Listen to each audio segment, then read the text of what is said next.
ठीक है, देखिए ये सभी क्वेश्चन जो है बिहार बोर्ड के लिए बहुत ही इंपोर्टेंट है 2026 के लिए, ये क्लास 10th के लिए। ठीक है, देखिएगा इसे आगे के क्वेश्चन हमने अपलोड कर दिए हैं, ठीक है ना। अब ये क्वेश्चन है, कुछ इसमें क्वेश्चन बचा हुआ है वो हम करते हैं।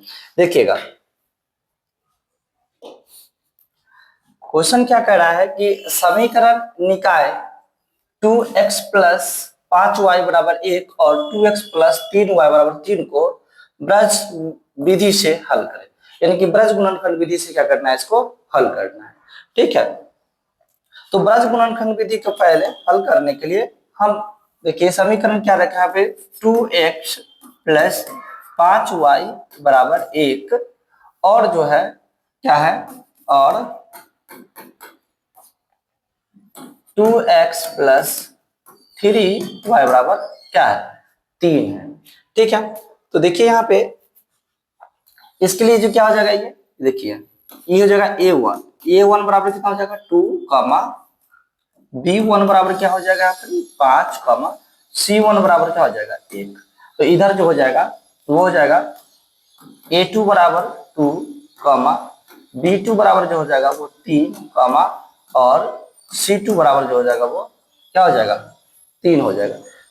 ठीक है, तो अब इसका रहा फॉर्मूला, इसको फॉर्मूला हम कैसे याद करेंगे, तो फॉर्मूला याद करने के लिए बस फॉर्मूला याद कर लिए, बस अब। ठीक है, क्या हो जाएगा आपकी बस अब एक बार फिर से लिख दीजिए आप, तो ये हो जाएगा बी सब में 1 1 लिखा दीजिए b1 c1 a1 b1। अब लिख लीजिए यहाँ पर ही फिर से बस अब। ठीक है, इसमें लिख दीजिएगा यहाँ पर ही सब में 2 कर दीजिए, सब में क्या कर दीजिए 2 कर दीजिए। देखिए ध्यान से, अब आसानी से सब क्या हो जाएगा, अब इस फॉर्मूला से ये बन जाएगा, यानी कि बस अब से अब क्या हो जाएगा कंप्लीट हो जाएगा। तो देखिए जैसे b1 है तो b1 की जगह पे कितना है, तो देख लीजिए यहाँ पर b1 जितना भी है, देखिए जब b1 5 है तो यहाँ पर लिख लीजिए, यहाँ पर समझने के लिए यहाँ पर लिख दीजिए 5 लिख दीजिए। ठीक है, और c1 कितना पर 1 है तो 1 लिख दीजिए। उसके बाद देखिए a1 कितना यहाँ पर है, तो a1 यहाँ पर कितना है 2 है तो 2 लिख दीजिए। b1 तो b1 यहाँ पर कितना है 5 है तो 5 लिख दीजिए। उसके बाद अब क्या करिए यहाँ पे b2, तो b2 वाला में देखिए 3 है तो यहाँ पर लिख दीजिए, यहाँ पे 3 लिख लीजिए। उसके बाद क्या यहाँ पर है c2, तो c2 कितना है पर 2 तो यहाँ पर 2 लिख दीजिए। उसके बाद क्या है यहाँ पे a2 कितना है तो देख लीजिए 2 है तो यहाँ पर 2 लिख दीजिए। ठीक है, उसके देखिए c2 जो है ना वो 3 है, c2 क्या है 3 है यहाँ पे। ठीक है, c2 जो है वो 3 है, a2 जो है वो 2 है और b2 कितना है 3 है। ठीक है, हम लिख दिए, बहुत ही आसान है। अब यहाँ पे क्या करना है क्रॉस कर लेते हैं। ठीक है, हम यहाँ पर लिख लेंगे वो x लिख लेंगे और यहाँ क्रॉस मल्टीप्लिकेशन कर लेंगे, इसको इधर से गुना करेंगे इसको इधर से गुना करेंगे। ठीक है, देखिए तो यह जगह 5 15 माइनस 3 के 1 से गुना करेंगे कितना जाएगा 3 हो जाएगा। फिर बराबर कर लीजिएगा यहाँ पर। ठीक है, उसके बाद यहाँ पर लिखिए y, अब बट्टा में अब क्या लिखिएगा यहाँ पर क्रॉस गुना कर लीजिए। आप इसको इधर से गुना कर लीजिए, इसको इधर से गुना कर लीजिए। ठीक है, तो देखिए एक के 2 से गुना करेंगे कितना हो जाएगा 2 हो जाएगा। फिर माइनस 2 के 2 से गुना करेंगे तो कितना हो जाएगा 3 को 2 से गुना करेंगे कितना होगा 3 दूना 6, यानी कि जो देख रहे हैं ना, यानी कि इधर क्रॉस गुना करेंगे इधर। ठीक है, तो 3 दूना कितना हो जाएगा 6 हो जाएगा। फिर बराबर कर लीजिएगा यहाँ पे, अब लीजिएगा 1 और फिर क्रॉस गुना करिएगा, इसको इधर से गुना करिए इसको इधर से गुना करिए, तो ये हो जाएगा यहाँ पर 3 दूना 6 माइनस 5 दूना 10 हो जाएगा। ठीक है, कंप्लीट है। उसके बाद अब क्या है, अब तो बन जाएगा आसान ही। अब तो देखिए ये हो जाएगा x बट्टा में क्या हो जाएगा 15 में से 3 जाएगा तो हो जाएगा 12। ठीक है, बराबर ये क्या हो जाएगा यहाँ पर y घटाइएगा यहाँ से तो हो जाएगा माइनस के 4 हो जाएगा, बराबर ये हो जाएगा 1 6 में से घटाइएगा तो माइनस के कितना हो जाएगा यहाँ पर 4 हो जाएगा। अब क्या करिए एक बार लीजिए x वाला, तो x बट्टा क्या हो जाएगा 12 बराबर में हो जाएगा 1 बट्टा माइनस के 4 हो जाएगा। ठीक है, हम 4 से इसको काट सकते हैं ना, 4 3 12 3 बार में। ठीक है, कट गए यहाँ पे, अब कुछ नहीं है तो कुछ बचा ही नहीं, ये माइनस है तो इधर माइनस इसमें आ जाएगा, तो x बराबर हो जाएगा यहाँ पे 3 के 1 से गुना करके कितना हो जाएगा माइनस का 3 हो जाएगा। ठीक है, यानी कि माइनस है तो ये प्लस में हो जाएगा, कोई दिक्कत नहीं है। अब क्या है यहाँ पर देखिए, अब एक बार लेते हैं y वाला, देखिए तो y बट्टा में क्या हो जाएगा माइनस के 4 बराबर में फिर से हम वही लेंगे 1 माइनस में क्या हो जाएगा 4 हो जाएगा। तो याद रखिए यहाँ पर जैसे कि माइनस माइनस से कट जाएगा, 4 से 4 कट गया, एक बार में कट जाएगा, ठीक है ना, चाहे इधर काट दीजिए इधर, तो ये हो जाएगा y बराबर क्या हो जाएगा 1 हो जाएगा। तो याद रखिएगा यहाँ पर जो माइनस में है ना वो प्लस में हो जाता है, जो माइनस में इसका आंसर आएगा तो क्या हो जाएगा प्लस में हो जाएगा ये, ठीक है। तो ये x बराबर जो माइनस है वो प्लस में हो जाएगा 3 हो जाएगा, ठीक है। और y बराबर कितना हो गया यहाँ पे 1 हो गया, ठीक है ना। ये फॉर्मूला है, बहुत ही आसान है, ये फॉर्मूला से सॉल्व कर सकते हैं, ठीक है। देखिए अब हम अगला क्वेश्चन देखते हैं। देखिए अगला क्वेश्चन क्या है, देखिए अगला क्वेश्चन कह रहा है कि उस अर्धगोले का वक्र क्षेत्रफल निकाले जिसका व्यास 14 सेंटीमीटर है। अर्धगोले का वक्र क्षेत्रफल निकालना है ना, तो देखिए ध्यान से, तो यहाँ पे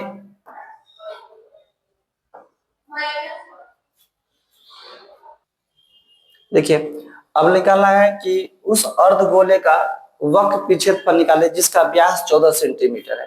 व्यास 14 सेंटीमीटर, तो त्रिज्या कितना हो जाएगा 7 सेंटीमीटर। तो व्यास दे रखा है हमको यहाँ पे, व्यास है 14 सेंटीमीटर, तो त्रिज्या क्या हो जाएगा, तो देखिए त्रिज्या जो हो जाएगा उसका आधा, यानी कि व्यास के आधा होता है, व्यास बट्टा कितना हो जाएगा 2, यानी कि 14/2, 2 से काटो कितना 7, तो त्रिज्या हो जाएगा यहाँ पे 7 सेंटीमीटर हो जाएगा। तो हमसे पूछा गया उस अर्धगोले का वक्र क्षेत्रफल, ठीक है। तो देखिए यहाँ पे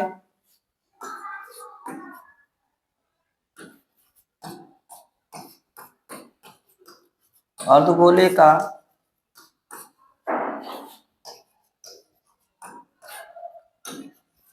वक्र पृष्ठ क्षेत्रफल क्या हो जाएगा 2πr² हो जाएगा। तो 2 का मान हो जाएगा 22/7 गुने त्रिज्या कितना है 7 सेंटीमीटर, तो यह हो जाएगा 7 गुने कितना हो जाएगा 7 हो जाएगा। तो एगो 7 से एगो 7 कट जाएगा, ठीक है। तो हो जाएगा 22 दूना 44 गुने 7 हो जाएगा। तो 7 चौक 28 के 8 हासिल 2, 7 चौक 28 2 30, ठीक है। तो इसका आंसर हो गया यहाँ पे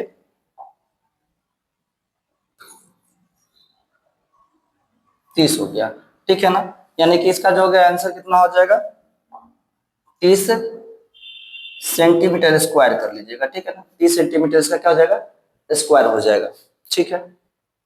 नहीं काट देना, काटे ही देना ध्यान से। अब करते अगला क्वेश्चन करती है। देखिए अब अगली क्वेश्चन देखिए, अगली क्वेश्चन इसमें क्या है, अब अगला क्वेश्चन देखिए यहाँ पे क्या करा है, यहाँ पे करा कि यदि दो संख्याओं का मस 23 तथा उनके लस 1449 है, यदि एक संख्या 161 है तो दूसरी संख्या क्या होगा। तो इसका फॉर्मूला होता है कि दूसरी संख्या बराबर, हमसे पूछा गया यहाँ पे, तो दूसरी संख्या बराबर क्या हो जाएगा यहाँ पे मस गुने लस बटा पहली संख्या, ये फॉर्मूला आता है। दूसरी संख्या बराबर मस गुने लस बटा पहली संख्या। पहली संख्या पूछता तो लिखते पहली संख्या बराबर मस गुने लस बटा दूसरी संख्या, ठीक है। तो देखिए यहाँ पे मस जो दे रखा है वो 23 है गुने, उसके बाद जो है लस जो है वो 1449 है बटा में, ठीक है ना, एक संख्या है वह 161 है, ठीक है 161 है। अब हम इसको क्या करते हैं काटते हैं, ठीक है। तो 7 से काटिए इसको, ठीक है ना, 161 को, और 7 से इसको भी काटिए। तो पहले 7 से इसको काटिए, तो 7 दूना 14, ठीक है, 0 7 7 49 7 बार में, तो 7 से ए भी कट जाएगा यहाँ पे, ठीक है ना। 7 दूना 14, 14 2 बचे 21, 7 21 23 बार में, और 23 से 23 कट जाएगा एक बार में, ठीक है। तो आंसर क्या हो जाएगा 207 आ जाएगा। तो दूसरी संख्या जो है वो कितना हो गया यहाँ पे 207 हो गया। ठीक है,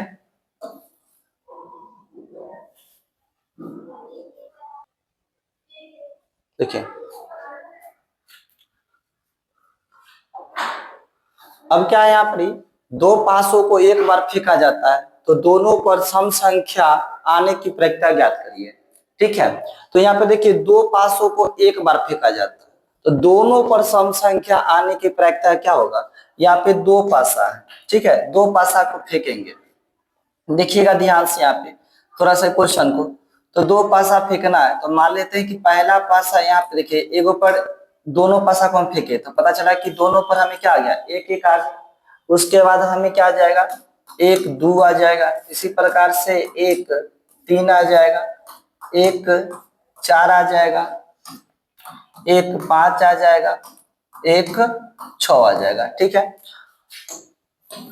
उसके बाद देखिए यहाँ पे हम मान लेते हैं कि जो पासा फेंकेंगे एक तो दो एक आ जाएगा, उसके बाद दो दो आ जाएगा, दो तीन आ जाएगा, दो चार आ जाएगा, दो पांच आ जाएगा, दो छ आ जाएगा। ठीक है, क्योंकि इसको फेंकना कितना बार है, क्योंकि दो पासे को एक बार फेंका जाए तो एक पासा पर कितना होता है, यानी कि 6 तक संख्या होती है तो दो पासा है तो 36 हो जाएगा। कुल संभव कितना हो जाएगा 36, कुल संभव परिणाम कितना हो जाएगा 36। तो देखिए यहाँ पे तीन एक हो जाएगा, अब हो जाएगा यहाँ पर ही तीन दो हो जाएगा, उसके बाद तीन तीन हो जाएगा, उसके बाद देखिए यहाँ पे तीन चार हो जाएगा, उसके बाद तीन पांच हो जाएगा, उसके बाद तीन छ हो जाएगा। ठीक है, उसके बाद आगे की तरफ देखिए यहाँ पे तो अगला क्या हो जाएगा, फिर चार एक हो जाएगा, चार दो हो जाएगा, चार तीन हो जाएगा, चार चार हो जाएगा, उसके बाद चार पांच, उसके बाद चार छ हो जाएगा। ठीक है, अब जो हो जाएगा वो हो जाएगा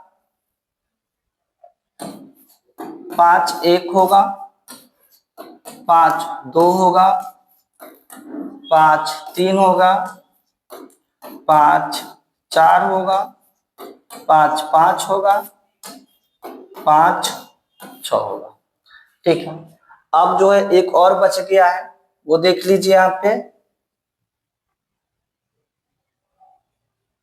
एक जो है वो छ एक होगा, फिर छ दो हो जाएगा, छ तीन होगा, छ चार, छ पांच, छ छ हो जाएगा। ठीक है, क्वेश्चन हमको क्या कहा गया यहाँ पर कि दो पासों को एक बार फेंका जाता है तो दोनों पर सम संख्या आने की प्रक्रिया क्या हो जाएगा। हाँ, ठीक है, तो देखिएगा यहाँ पे दोनों पर सम संख्या तो कुल संभव कितना हो गया, कुल संभव परिणाम जो हो गया वो कितना हो गया 36 हो गया। ठीक है ना, कुल संभव परिणाम, कुल संभव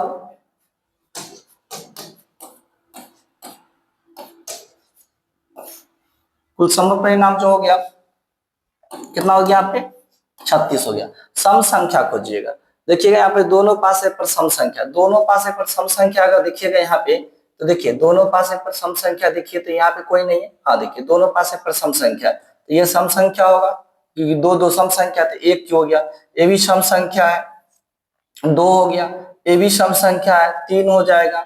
ठीक है, इसमें से तो कोई सम संख्या नहीं मिलेगा। ठीक है, इसमें से ये हो गया यहाँ पर चार हो गया, ठीक है, ये हो गया पांच हो जाएगा और ये छ हो जाएगा। फिर इसमें से तो उम्मीद ही ना रखिए सम संख्या के, इसमें देखिए सम संख्या जो है एक ये हो गया यहाँ पे।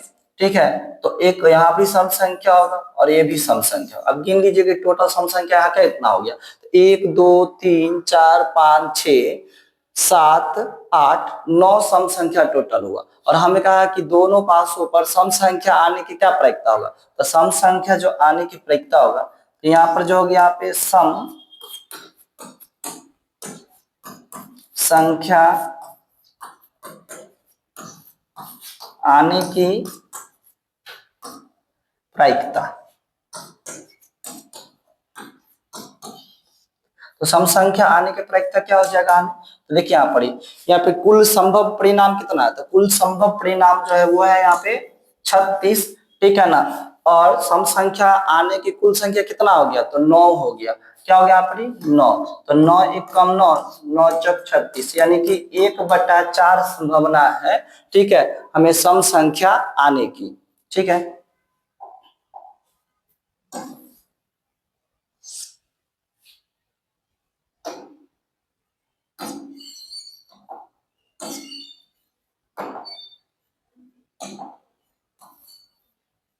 ठीक है, तो ये सम संख्या बन गया, सम संख्या आने की प्रक्रिया 1/4 हो गया, ठीक है। ठीक है, अब अगला क्वेश्चन देखते हैं, अगला क्वेश्चन क्या है इसमें, तो देखिए अगला क्वेश्चन जो है ये क्या कह रहा है कि त्रिभुज एबीसी एक समद्विबाहु त्रिभुज है जिसका कोण सी समकोण है, तो सिद्ध करे कि ए बी स्क्वायर बराबर 2AC स्क्वायर है, ठीक है। देखिए तो एक समकोण त्रिभुज है, ठीक है, ये ए बी सी, ठीक है। तो त्रिभुज एबीसी एक समद्विबाहु त्रिभुज है जिसका कोण सी समकोण है, जिसका कोण सी समकोण है,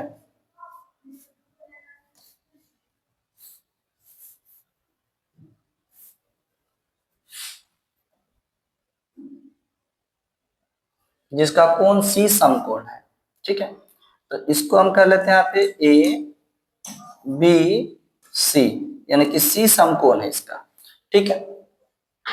देखिए हमको दिया हुआ है, दिया हुआ क्या है,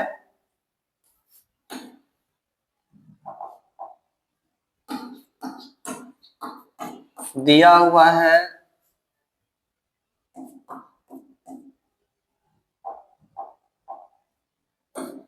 त्रिभुज ए बी सी एक समद्विबाहु त्रिभुज है, क्या है, समद्विबाहु त्रिभुज है, ठीक है। जिसमें जिसमें क्या हो जाएगा, जब ये सी समकोण है तो ए सी बराबर क्या हो जाएगा, बी सी हो जाएगा। क्या हो जाएगा, अगर ये समकोण है तो दोनों आपस में क्या हो जाएगा, बराबर हो जाएगा, यानी कि जिसमें ए सी बराबर क्या हो जाएगा, बी सी हो जाएगा, ठीक है। तो ए सी बराबर क्या हो जाएगा, यहाँ पे बी सी हो जाएगा। तो सिद्ध करना है हमको,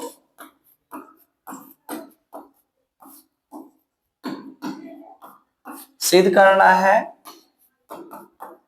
ए बी स्क्वायर बराबर 2AC स्क्वायर सिद्ध करना, ठीक है। तो पाइथागोरस प्रमेय से देखिए अब यहाँ पे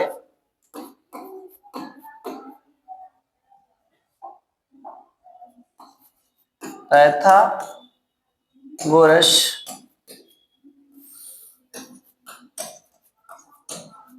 प्रमेय से, पाइथागोरस प्रमेय से क्या हो जाएगा, ए बी स्क्वायर बराबर, ए बी स्क्वायर बराबर हो जाएगा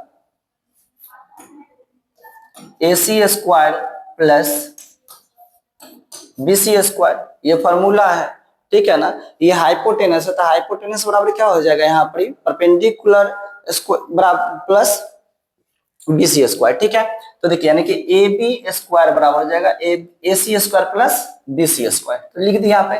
अब देखिए ध्यान से यहाँ पे ये हो गया यहाँ पर AB स्क्वायर बराबर AC, ये AC तो हम लिख दिया यहाँ पर AC स्क्वायर प्लस BC। तो देखिए तो यहाँ पर दोनों आपस में बराबर है ना, AC बराबर BC है, तो हम क्या BC के जगह पे AC नहीं लिख सकते हैं, तो लिख सकते हैं ना AC स्क्वायर, यानी कि BC की जगह पे क्या रख दिए AC स्क्वायर। ये हो जाएगा यहाँ पे AB स्क्वायर बराबर AC स्क्वायर, और AC स्क्वायर जोड़ेंगे तो क्या हो जाएगा 2AC स्क्वायर हो जाएगा। यही प्रूव करना था ना कि AB स्क्वायर बराबर 2AC स्क्वायर, तो प्रूव्ड हुआ AB स्क्वायर बराबर 2AC स्क्वायर हो गया। क्या हो गया, ये सिद्ध हो गया। देखिए अब अगला क्वेश्चन देखिए, अगला क्वेश्चन क्या है देख लीजिए। अगला क्वेश्चन है कि निम्नलिखित बटन का बहुलक ज्ञात करना है, ठीक है। तो निम्नलिखित बटन का क्या करना है, बहुलक ज्ञात करना है ना। तो बहुलक निकालने के लिए देखिए बहुत ही आसान है। देखिए किसमें सबसे बड़ा बराबरता कौन, सबसे बड़ा बराबरता कौन था, सबसे बड़ा बराबरता है ना उसको मान लीजिए F1, क्या मान लीजिए F1। अब बताइए F1 के हम आगे चलेंगे तो F2 होगा ना, 1 के बाद 2 आता है तो हो जाएगा यहाँ पर F2 हो जाएगा, ठीक है। और F1 के पीछे तो 1 होता है, 1 के पीछे क्या मान लीजिए 0 मान लीजिए, यानी ये हो जाएगा F0, ठीक है। F1 के आगे देखिएगा, ठीक है ना, तो ये जो वर्ग अंतराल है इसमें जो छोटा होगा उसको हम लोग L कहते हैं, क्या कहते हैं, L कहते हैं, तो L 60 हो जाएगा, ठीक है। और सभी के बीच की दूरी देखिए, वर्ग अंतराल के बीच की दूरी कितना है, 20 के अंतर है, सब का अंतर कितना है 20 है, H कितना हो जाएगा यहाँ पर, H जो हो जाएगा वो हो जाएगा 20 हो जाएगा, ठीक है। L कितना हो जाएगा यहाँ पे, L जो हो गया यहाँ पे 60 हो जाएगा, ठीक है। F1 जो हो गया यहाँ पे F1 वो कितना हो जाएगा 61 हो जाएगा। F2 जो है, ठीक है ना, F2 वो कितना है 38 है, और F0 जो है वो कितना है यहाँ पे 52 52 है। तो बहुलक का फॉर्मूला इस्तेमाल करिए यहाँ पे, ठीक है। बहुलक बराबर हो जाएगा L प्लस, ठीक है, बड़ा ही आसान है, इसको यहाँ पर, ठीक है। हमेशा याद रखिएगा कि यहाँ पर पहले बड़का होता है F1 माइनस F0 होता है, ठीक है। उसके नीचे कुछ नहीं करिए, 2 लिखिए और लिखिए F1 minus F0 minus F2, ठीक है। और गुने क्या हो जाएगा H हो जाएगा, ठीक है। L कितना था तो देखिए L जो था वो 60 है, तो यहाँ पर लिख देते हैं 60 प्लस क्या हो जाएगा F1 माइनस F0, F1 कितना 61 है, लिखिए यहाँ पे 61 माइनस F0, F0 कितना है यानी 52 52 हो गया, बट्टा में हो जाएगा 2 गुने 61 माइनस 52 माइनस F2, तो F2 जो है वो 38 है, तो यहाँ लिखेंगे 38 गुने H जो है वो कितना है 20 है, ठीक है, कोई दिक्कत। अब आगे देखिए यहाँ पे बराबर हो गया यहाँ पर 60 प्लस, ठीक है ना, घटा देते हैं यहाँ पर, तो 11 में से 2 जाएगा तो बच जाएगा यहाँ पे 9, यानी कि 61 में से 52 जाएगा तो कितना बच जाएगा यहाँ पर 9 बच गया, बट्टा में गुना करिए 61 दूना 2 6 दूना 12 122 माइनस दोनों के जोड़ दीजिए आप यहाँ पे, ठीक है। 8 2 10 के 0 हासिल 1 5 3 8 1 9 90 हो जाएगा, ठीक है। गुने कितना हो गया यहाँ पे 20 हो गया, तो बराबर 60 प्लस, ठीक है। तो ये हो जाएगा यहाँ पे 9 बटा में घटा दीजिए आप यहाँ पर 90 घटा दीजिएगा यहाँ से, तो 2 12 में से 9 जाएगा तो कितना बच जाएगा यहाँ पर 3 32 हो जाएगा, गुने कितना हो जाएगा यहाँ पर 20 हो जाएगा,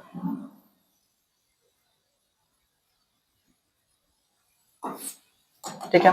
देखिए यहाँ पे ये हो जाएगा यहाँ पर 60 प्लस जो हो गया अपनी 9 बट्टा में कितना हो जाएगा 32 गुने 20, काट सकते हैं इसको हम, तो 4 से काट दीजिए इसको, 4 8 32, 4 से काटे इसको 5 बार में, तो हो जाएगा पे 60 प्लस 9 5 45 बट्टा में कितना हो जाएगा 8 हो जाएगा। 45 में क्या करिए 8 से भाग लगाए तो 8 पंचे 40 कट गया 5 दशमलव 8 6 हो जाएगा 48, 10 में से 8 गया 2 कट गया 0, 8 दूना 16 4 फिर 0 8 पंचे 40, ठीक है। तो ये हो जाएगा पर 60 प्लस 8 से 45 में भाग कितना बार में कटा 5.62 5 हो गया। अब इसमें जोड़ देंगे तो कितना हो जाएगा 65.65 क्या हो गया इसका बहुलक हो गया, ठीक है।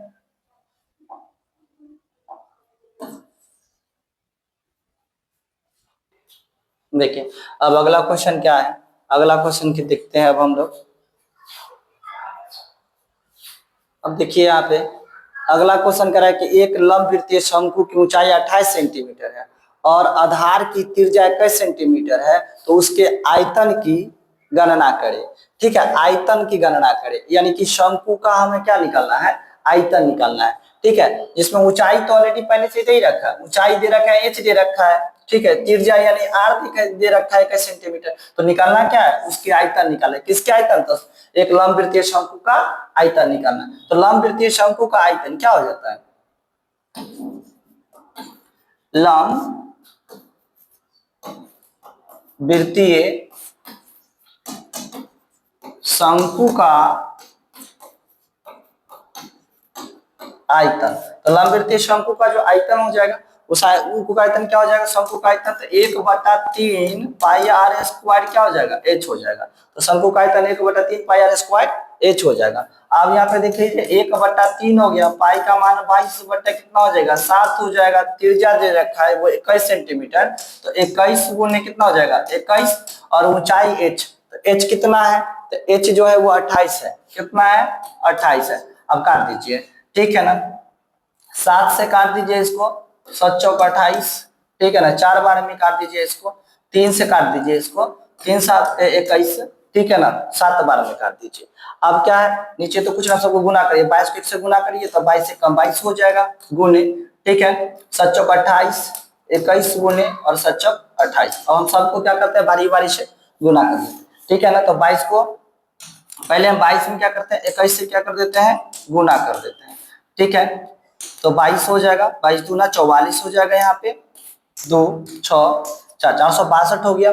462 में भी हम कितना से गुना करेंगे, 28 से गुना कर देंगे, ठीक है ना। 8 दूना 16 के 6 हासिल हो गया, 8 छक 48, एक 49 हो गया, हासिल 4 हो गया, 8 चौक 32, 4 36, फिर 2 दूना 4 हो जाएगा, 6 दूना 12 के 2 हासिल 1, 4 दूना 8 1 9 हो जाएगा, 6 9 4 13 के 3 हासिल 1, 6 2 8 1 9 9 3 12 हो जाएगा।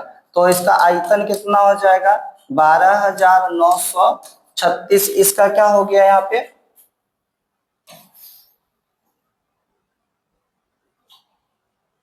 सेंटीमीटर, इसका आंसर हो गया, ठीक। देखिए अब अगले क्वेश्चन क्या है, अगला क्वेश्चन जो इसमें है, अगला क्वेश्चन ध्यान दीजिए, करें कि किसी ठोस घनाभ जिसकी विमाएं 9 सेंटीमीटर, 11 सेंटीमीटर और 12 सेंटीमीटर है, क्या है घनाभ है ना, तो घनाभ है, तो घनाभ में क्या हो गया, घनाभ की लंबाई देखिए, तो घनाभ की जो यहाँ पे लंबाई है, लंबाई कितना दे रखा है 9 सेंटीमीटर, ठीक है ना। इसी तरह इसकी जो चौड़ाई दे रखा है वो कितना यहाँ पे 11 सेंटीमीटर, ठीक है ना, और वहां पर ऊंचाई कितना हो जाएगा इसका 12 सेंटीमीटर, ठीक है। तो हमने पहले घनाभ के आयतन निकाल लेते हैं, क्या निकाल लेते हैं, घनाभ का आयतन निकाल लेते हैं। घनाभ का पहले आयतन निकाल लीजिए, तो घनाभ का आयतन हो जाएगा L गुने B गुने H हो जाएगा, ठीक है ना, L गुने B गुने H हो जाएगा, यानी कि कितना हो जाएगा 9 गुने 11 गुने 12 हो जाएगा। गुना नहीं करते हैं, रख देते हैं, आगे दशमलव है, काटने में आसान हो जाएगा, इसको अब यहीं पर छोड़ देते हैं, ठीक है। देख लीजिए अब क्या है कि इसको पिघला कर, ठीक है ना, पिघला कर 3 सेंटीमीटर व्यास वाला, ठीक है ना, कितना गोला बनाया जा सकता है, तो 3 सेंटीमीटर व्यास है ना, तो गोला का आयतन, अब हमने गोला का आयतन, तो त्रिज्या देख लीजिए अपनी, ठीक है, तो गोला का जो व्यास है, गोले का व्यास कितना दे रखा है हमको 3 सेंटीमीटर, ठीक है ना, 3 सेंटीमीटर, त्रिज्या क्या हो जाएगा गोले का, तो त्रिज्या यानी कि r हो जाएगा 3/2 हो जाएगा, तो ये जगह 3/2 हो गया, रहने जी दशमलव में नहीं लाते हैं ताकि काटने में आसान हो। तो अब हम क्या करते हैं यहाँ पे, देखिए, तो अब हमें कहा कि कितना गोला बनाया जा सकता है, तो घनाभ के आयतन में, ठीक है, गोले के आयतन से क्या लगा दीजिए, भाग लगा दीजिए, तो गोला का जो आयतन हो जाएगा,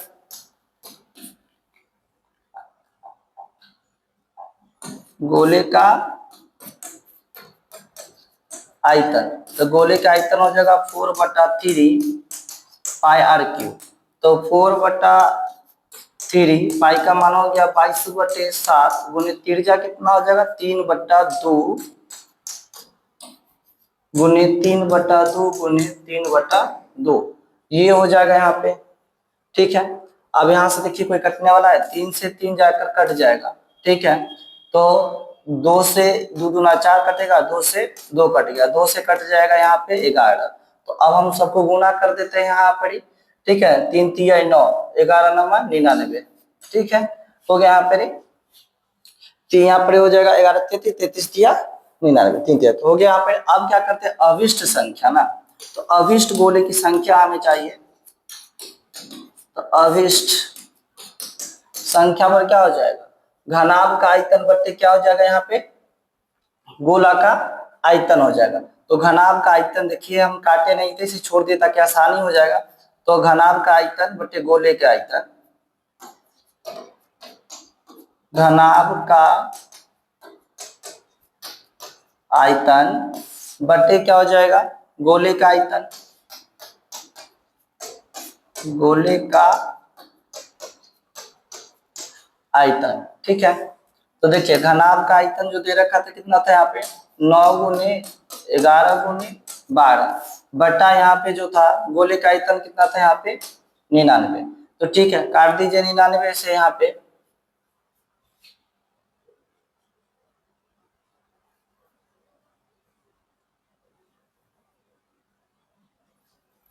तो 99 से इसको काट दीजिए यहाँ पे 11 बार में, और 11 से काट दीजिए 11 बार में, एक बार तो कितना जगह 12, यानी कितना बन जाएगा हमको यहाँ पे 12 बन जाएगा।